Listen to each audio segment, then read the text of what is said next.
to MeomaikA versus Myriad. We're getting a little bit deeper in the day now. It's semi-finals of a qualifying slot for these two bad boys. Winner will be going up against likely either Wham or Gully Deck, although series still being played, but no doubt about it, this part of the bracket, Wham is the boogeyman, Crackety, that all these guys have to prove that they're good enough to beat. Oh man, it's always so tough. Like when you see what's potentially ahead of your run in a certain bracket, right? Because players they can kind of guesstimate who they might potentially be up against. That's why in like the high elo draft, you're like, oh man, I got the beastie bracket. Oh no, I got the Wham bracket. Oh man, I got the Marine Lord bracket. What am I gonna do? Those are like the kind of situations that you can kind of face, that you can be confronted with. But if you're able to get through them, that's when you're like, okay, I managed to beat the big beast of my bracket. There is very little stopping me now, and that's always something that you gotta think about, right? Like if you're able to get past the big hurdle, chances are you will qualify. Yeah, I mean, in some ways, maybe you feel a little bit inspired, right? Because like, if, for example, MeomaikA or Myriad, whichever one wins here on their bracket, based on the people in that bracket, like, they should technically then be the next most threatening person, right? So if Wham is to qualify today, you go to the next qualifier, all of a sudden, like, your likelihood of actually qualifying feels pretty high. Wait, I'm just double checking. How many slots are for the qualifier 2? It is the same amount of slots, right? Or have I bigged them up for no good reason? Yeah. It is, yeah. It's 6 and then 6. Because remember, we had the 4 by default, which was the top places of EGC Masters, which was Anasan, Beastie, Louis, and Marine Lord. So for anyone who's going to inevitably ask in chat, where's Marine Lord and Beastie? They're already there. Calm down. But yeah, I think, like, if I had to take a guess at who I think is going to make it through, I mean, the most obvious ones like Puppy Paw, Wham, definitely in there. Vortex, B, CSO, and then like Lucifron. And then the other ones to me is like Kilyadi makes a lot of sense. I could see Dumu obviously being in there. I think Numadon might be slept on just a little bit. This guy always comes and goes in a really surprising way. And then outside that, MeomaikA or Myriad would slot in quite nicely.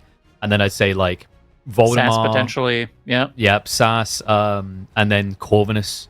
Corvinus is always interesting, right? Like, he hasn't been able to like crack that absolute upper echelon in a reliable fashion. I think his creativity is what usually gets him into the main events. Yeah, Corbin is always an interesting one. I feel like maybe if he practiced a little bit more instead of playing Nomad all day. He's prepping for Drongo's Outback Octagon, Crackety. How long are you going to prep beforehand? Oh, man. Dude, that's like the worst feeling. Imagine you spend the whole year prepping and then you lose in the first round. Like, oh. All right, wow. Scatterbrained is scattering the names now. That we had a character limit.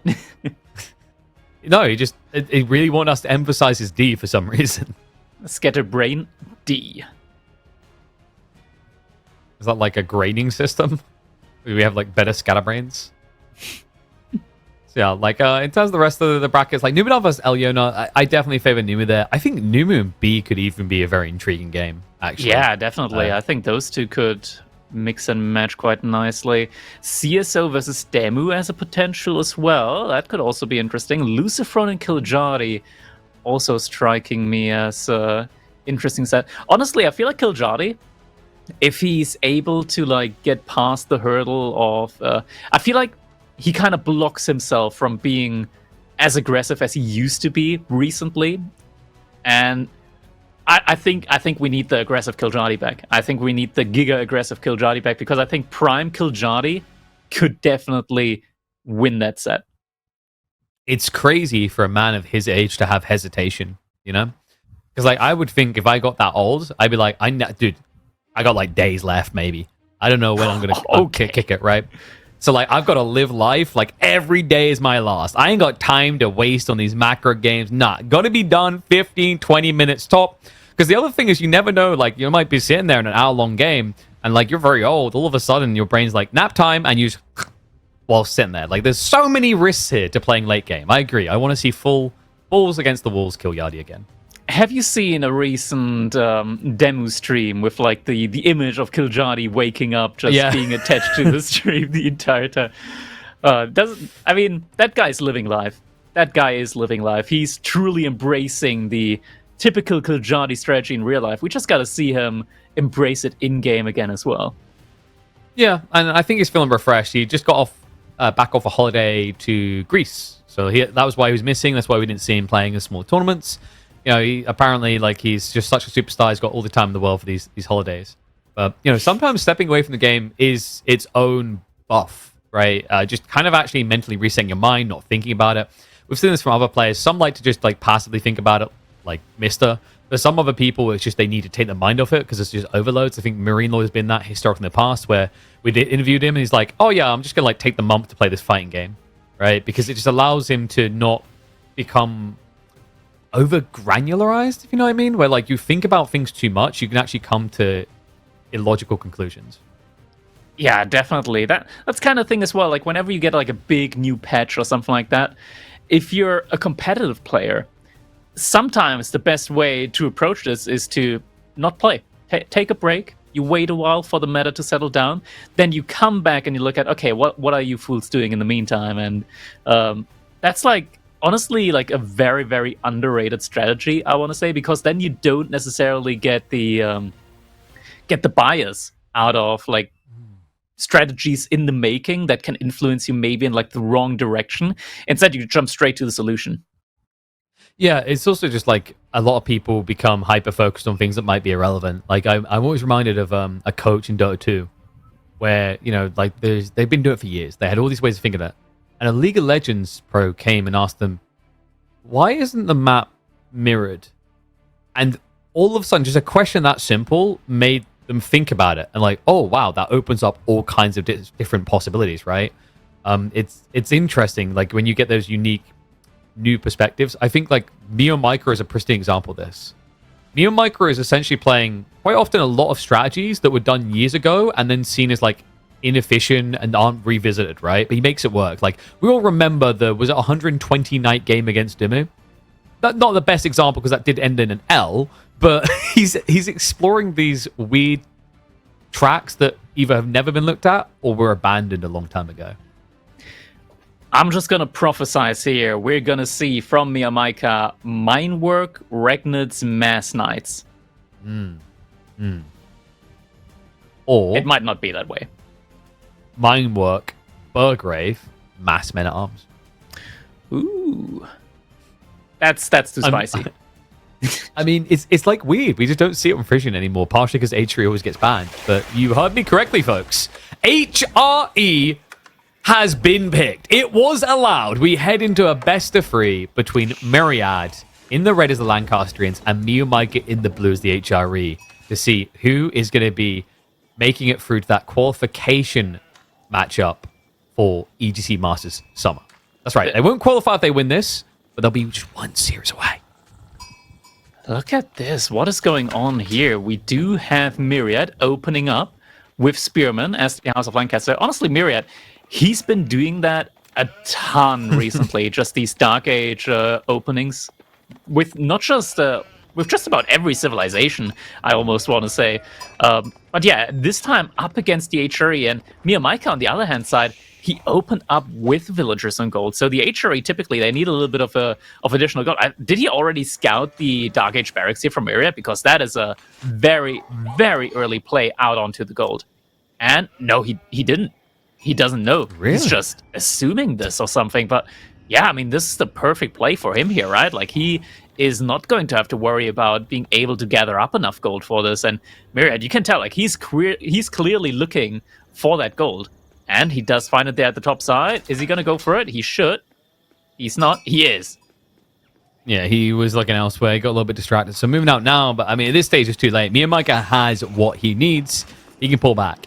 Does mean he's going to have to react with some archers at the start of the age up. And then curious to see if he doubles down or if he goes back to greed. Because there are some civs that feel confident about the idea of rushing Lancaster, knowing they're going to go for the mana spam. HRE's been a bit of a weird one, though. I don't know. I haven't actually been able to see much of this particular civ matchup. Yeah.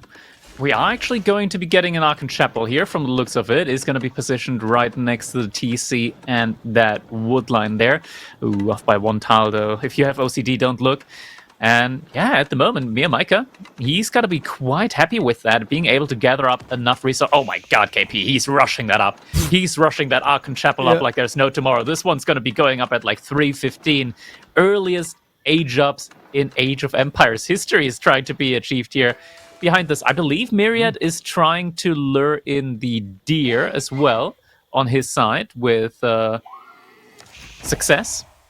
Yeah, I'm pretty sure he hired one of those Polish building squads, the super efficient ones, right? That's definitely not a British building crew. Like, I see this a lot from MeomaikA, by the way. You've noticed this? He rushes with like 8 to 10 for feudal landmarks. A lot compared to anyone else in the pro level.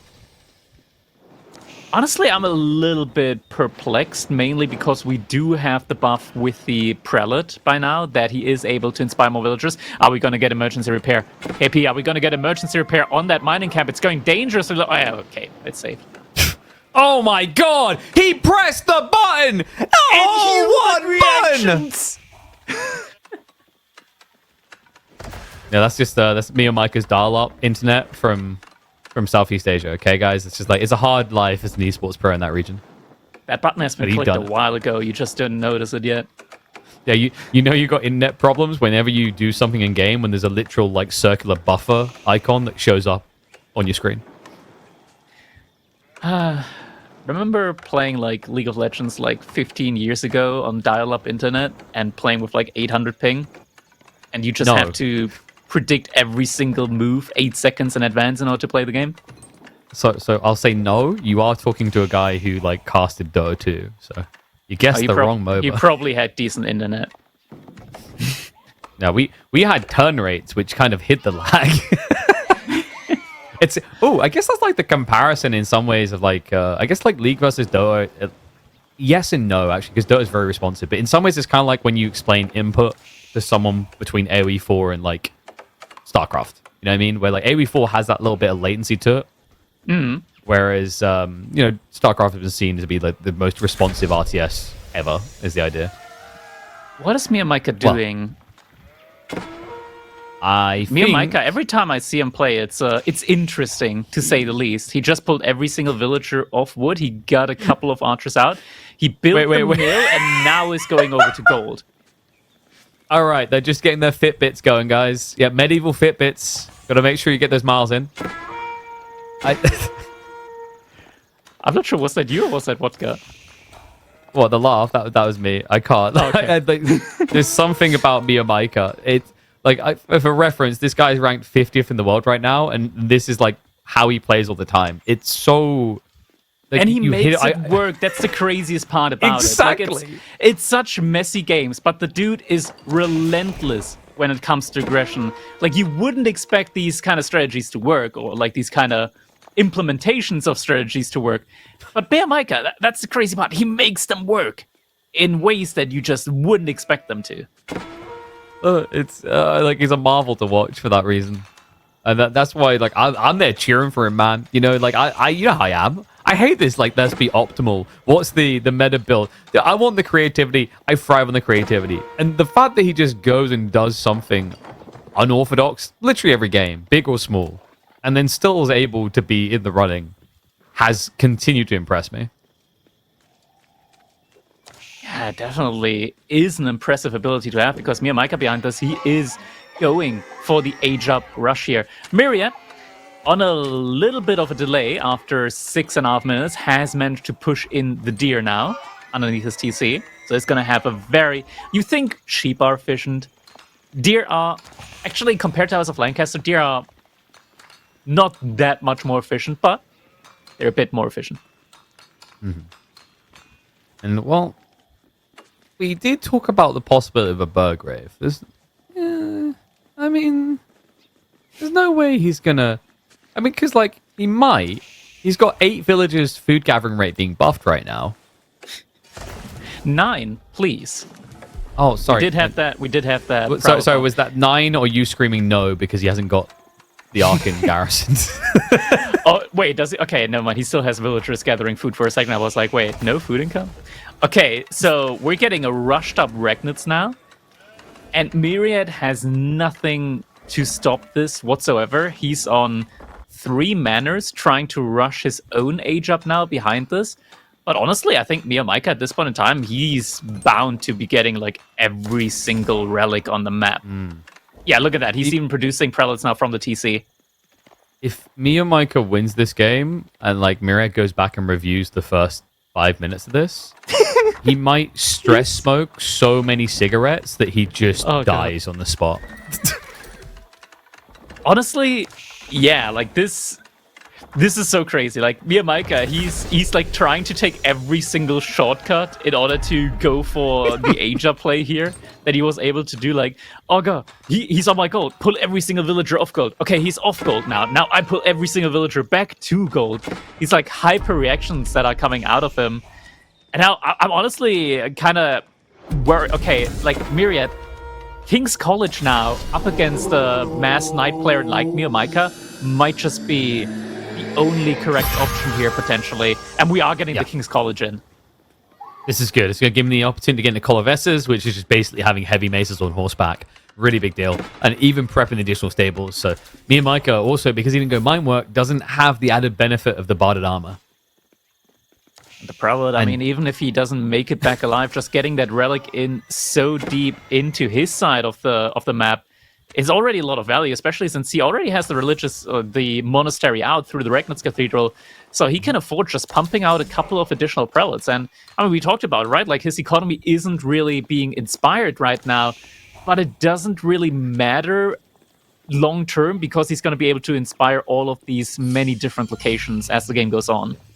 I mean, I don't really blame his people for not feeling inspired. Fast Castle Night Spam from HRE is hardly an inspirational build, Crackety. It's done all the time. Oh, you mean the fact that we literally don't have anything buff? Yeah. Hey, he's got it in. There we go. Yay! We got there in the end. Thank God. The gold, however, is painful. He's got a lot of people out there, but no prelate buffing at all as the race is on. Yeah, we're also getting crossbows in now at the moment. Looks like Myriad also pulled the Muster Noble's ability, so we do have some Demi-Lancers accompanying the Lancers that are going to be coming out in a little bit. No Call of Essos yet, but that will also surely soon be coming in. Once you get that in, even the Demi-Lancers will do significant damage up against the Knights from MeomaikA. Could get another Wololo in here.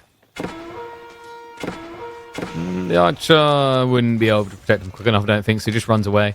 Knights are now arriving in Myriad's base, and Call of Essos is on the way, so he will have the clear answer. He's still got plenty of Knights to prowl with on the other side, so like MeomaikA, I wonder if he's going to notice this quickly. Like, the thing with Call of Essos, I find quite frustrating, and I think I'm not alone in this. There's no visual indicator that it's been researched. You have to look. Yeah. I mean, how are you going to spot a collar from this far away, right? Oh, no, I've checked. There's no collar even when you zoom in. It's a scam. Oh. Right? Like, yeah, this is like one of those... the devs yet? I mean, I think we just did, I hope. This is like when you make one of those eBay orders, you're like, oh boy, I'm looking forward to my Switch 2, and you open it up and it's just a big rock. Goddamn scammers, dude. Ooh, first Knight gonna go down, and the Call of Essos is in. I'm not sure if MeomaikA and this is where it gets messy. You just don't. It's like, it reminds me of old school Raw Bloodlines, right? Like, remember how long it took people to remember to check for that in the old French builds? Like, nowadays, it's instinctive, but Lancaster is so fresh, a lot of players still get caught off guard by this. Honestly, this is kind of crazy just how this is escalating now at this point in the game, because behind this, MeomaikA, he was primed for play to get 5 relics in this matchup. Now, he might only be getting in 2. He's still trying to pump out more and more Knights. We're also seeing Archer, veterancy on Archers actually being upgraded behind this. I think there's a lot of wrong calls being made right now, and yeah, I'm a little bit afraid here for him, because is he going for like a mass Archer play now? Like mass Knight and Archer? This is like the one civilization where that doesn't work up against. No, because like Myriad will just keep going Knights and then eventually switch into Yeoman, and Sing Shot will trade out better on the backside. Like, yeah, it's a questionable choice by Meo. Maybe he feels a little bit stuck. I feel like I've seen a lot of people feeling stuck recently against Lancaster.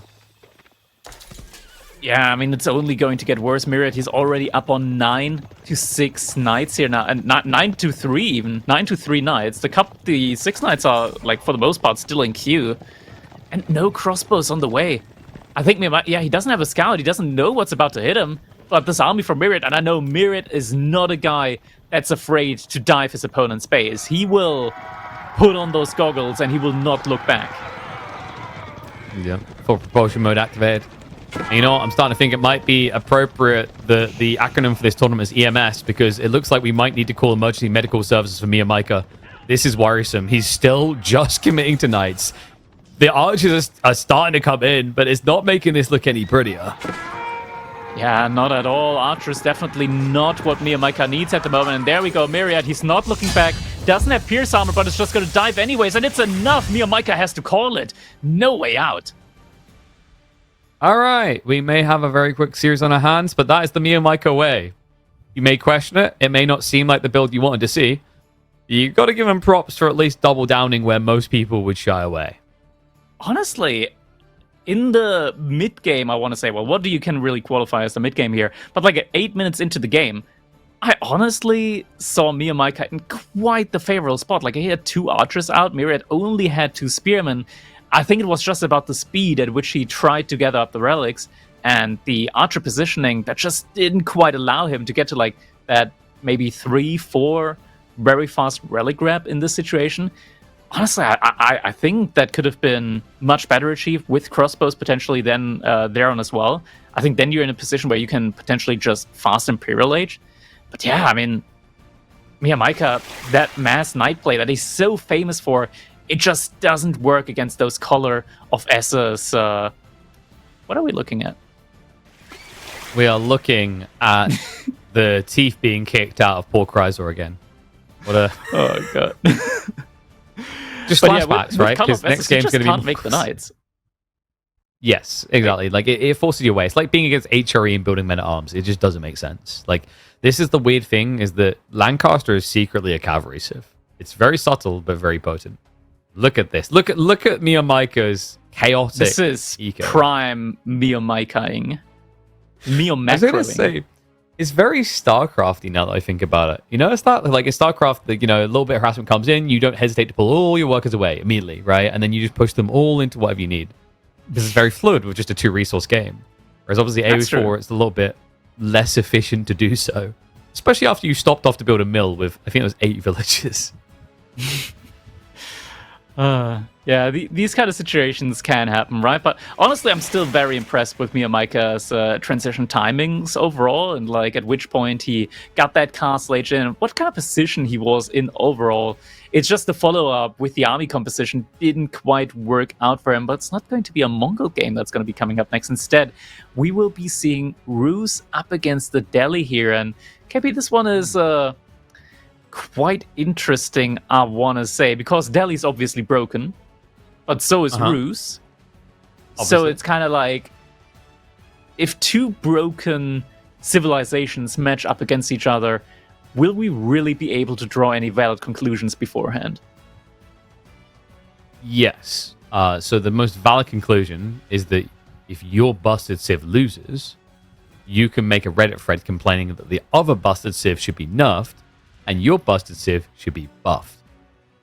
And that is how we get war elephants that are garrisonable. Wait, they're already garrisonable. No, we're going to garrison them more. You know, like we're going to stick a platoon of spears on the top of that bad boy. It is very scary when you see war elephants suddenly garrisoning inside of a building and pop out on the other side, because suddenly they go from 1 tile per second movement speed to 99999 tiles movement speed because you just teleport them on the other side of a building. That's OP, and that's going to get nerfed because like now we're going to get someone building 15 castles in a game with like the APM of a god, and they'll just produce an elephant and then move it through the keeps all the way to your base. Like it's going to happen. No, I meant make the elephants garrisonable, as in like you can garrison on them. Oh, yeah. So you can something like, that you just can't do yet is garrison an elephant inside of a ram. Imagine that. I mean, I wouldn't be surprised considering we can somehow fit 5 of those elephants in an outpost. So it's unrealistic, dude. What? I need my 16 elephants inside of my battering rams right now. The immersion's been ruined, man. The immersion was ruined for me a long time ago. Like, have you ever looked at a castle and seen the size of a door and the size of an elephant, and then watched it go inside? It doesn't make sense. It does not make sense, right? Like the only way the elephant's getting in is two possibilities. You have either slicked the entire door frame with peanut butter to push it through, or you've chopped the elephant up and reassembled it when it comes out. They used the stairs on the backside of a keep. That argument would work in AoE 2. Unfortunately, in AoE 4, we can actually look at the backside of a keep and see that there aren't any stairs there. You know, like, I think the better argument, like, AoE 2 with that is it's actually, like, it's just a Hollywood prop, right? It's just a flat 2D. Oh my god, I want that from an RTS now. For some reason, I actually want that from an RTS now, where, like, when you kill buildings, they just fall over like a cardboard prop. Oh, man. Like a paper, I can't say the word because the company that makes that game is notorious for doing things to content creators. Yeah, paper type series. Yeah. The paper plumbers. Yeah, that one. Yeah. Yeah, exactly. I mean, you know what? Like, I just had a flashback to when I played those kind of 2D, 3D games as a kid. You know, the ones where it's like 2D sprites on a 3D environment? They were surprisingly horrifying. Heroes of Might and Magic for Blood and Honor. Nope. I remember I'd walk in, Minotaur in 2D. That was more scary than a 3D Minotaur for some reason. Left that place, never looked back. I uninstalled that game. I threw the disc out the window, found it 10 years later, and finally enjoyed it. An amazing game. But as a kid, I could not. I found Deus Ex concerning as a child. I mean, there are plenty of games that can very much traumatize you as a child that were out there freely accessible on the market, right? But luckily, Age of Empires is not a traumatizing game. I say that until I have to play against... Nest of Bees? Not necessarily Nest of Bees, but just mass Recon? elephants. Okay. Yeah, I mean, that can come in as well. Maybe we'll see some elephants as well this game. Honestly, it's an interesting one, right? Like, I imagine there are like different strategies here, and I know Myriad, he loves to switch up his strategy iterations depending on the matchup. Honestly, I think we could see a ruse game here where maybe we don't see Pro Scout coming in, and instead just see a much faster fast castle age into Cav Archers. That could also be an option here, I think. Quite possible. I think the usual standard here is you can be forced to add in a Rax as Roost, which is a bit annoying, but it doesn't really offset the idea that you can go for Fast Castle. Now, where it gets interesting, I've seen some strategies where you just kind of open up Men-at-Arms. Can be a little bit weird against Ghazi, but can also feel better than having to spam or such instead Ghazi. There's even a world in which we see Roost players playing H2. I've been seeing that a little bit more in the last week or two with like just a classic Archer plus Knight comp. And then you just focus on the Knights so you can scale it. A bit like a French build. So yeah, like Roost is definitely a very robust Civ still. One of the few Civs that just didn't really feel the ire and pain of the nerf hammer from the Pro Scout changes. Yeah, Pro Scout changes. I mean, for Delhi, not really much has changed. The price went from free to free. We're about to find out if we're going to see any Pro Scouting coming in. Ladies and gentlemen, game number 2, now between MeomaikA and Myriad. Ruse versus Delhi here on Riot, Saudi Arabia, as we are in the EGC Masters Summer tournament. Game number 2, and we're going to see if Myriad's going to be able to take it number 2 or MeomaikA, because that game number 1 was fast, a little bit painful. MeomaikA has got a Civ that in theory should be the aggressor out the door, and from what I've been seeing of Meo, I think that's where he looks most comfortable, when he's able to be the pace setter, which is especially intriguing when you carve out this guy's legacy. He was a Zerg player. Zerg is historically a Civ. I think in a lot of people's eyes, there's the macro Civ of StarCraft. Not the way that Meo played it. You know, everything about how he wants to play, a lot of people try to classify as cheesy. But with that, usually cheesy involves aggression. Delhi, definitely kings of that. Indeed, and looking at the sacred sites here, pretty even split on the map when it comes to positioning. I'm not sure how MeomaikA plays Delhi, honestly. Like, we talked about MeomaikA having a unique type of playstyle. So I'm wondering if we're gonna get any different type of iterations here when it comes to the Delhi meta here from MeomaikA. Could be Mass Ghazi Raiders. TOV. No, I'm kidding. He's different. He's not crazy. Yeah, he still likes to win games. Yeah. Imagine, like, skipping out on a landmark that saves you over 100 resources per minute. That would be crazy. I mean, imagine just missing out on God knows how much saved in research tech across a game at a faster pacing. Nah, that doesn't make sense. Roos, though, like, I've been quite vocal on this again. I think Roos need to be shot in the kneecap. That's right. I said it out loud. I think the change that needs to happen with Roos is that hunting cabins should not be able to spawn scouts until age 2. Yeah, I mean, being able to get these scouts out so quickly, it can be very difficult, even for, like, you know how Delhi, they got this, or Delhi and Abbasid for the most part, they got this benefit from, like, just being able to gather up really quickly from the berries, where they're able to send their scout around for a little bit longer. Typically, like other civilizations, they gotta go back at some point in time and drop off the sheep. That has actually been changed as well when they reduced the food count on sheep, but instead gave us more sheep at the beginning as well. So you have a little bit more leeway there, as you 100% have enough sheep to at least be able to go for the age up. But it kind of devalues that kind of option with the Delhi and Abbasid just being able to scout around for a lot longer. And it definitely adds a lot more value to the Roos just being able to produce a couple of extra scouts early on, as we do see Myriad being able to gather up the lion's share of the sheep here.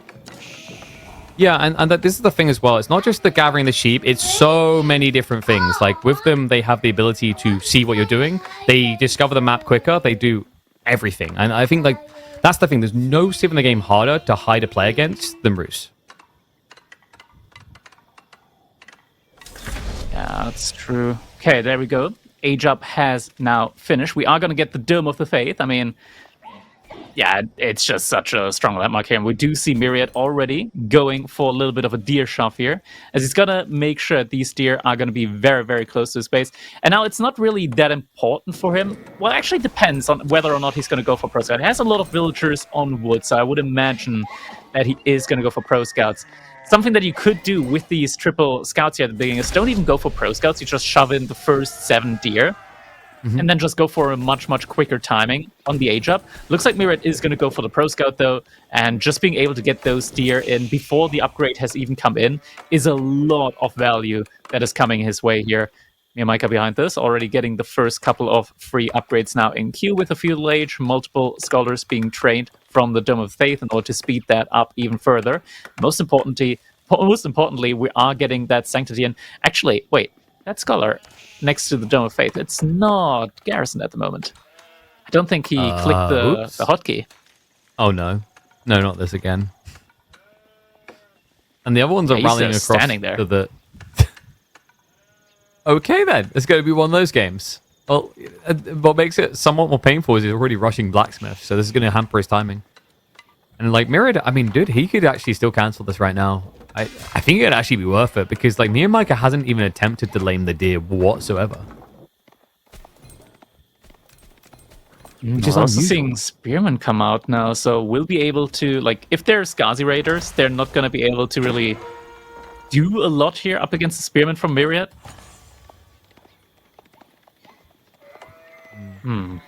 That's going to be a difficult timing now here for MeomaikA, I want to say. Pro Scouts has just completed, so in theory, Myriad, he can now just stop. Yeah, there we go. Now he's just going to use the Scout in order to carry the deer over underneath his TC. I like that as well. Yeah, he's efficient about it. Yeah, just uses one Scout for this because, like, they're already close enough. And then the rest go for the risky resources before the Ghazi start to arrive. And well, he's already got the solution to Ghazi anyway, right? Look so, like, I wouldn't be surprised if Myriad postures. Wait, again? That's a MeomaikA build. Why do we keep doing this? He's like, now I can build scholars out of both. You think it's just straight up FC? It might just be a fast castle from him. But Myriad, honestly, like, this is one of the crazy things from Myriad, right? Like, the way he plays certain civilizations, it's always kind of like with a twist on it. And the twist here is he's not just going to go use his advantage that he's already gotten and just go up to Castle Age. No, he's actually making knights as well. Knights and spearmen.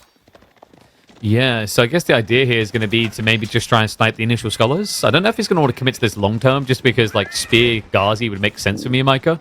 Maybe he's gambling on the idea that Meo wouldn't want to build archers, presumptuously, considering the Roos can spam archers quicker. Very curious, though.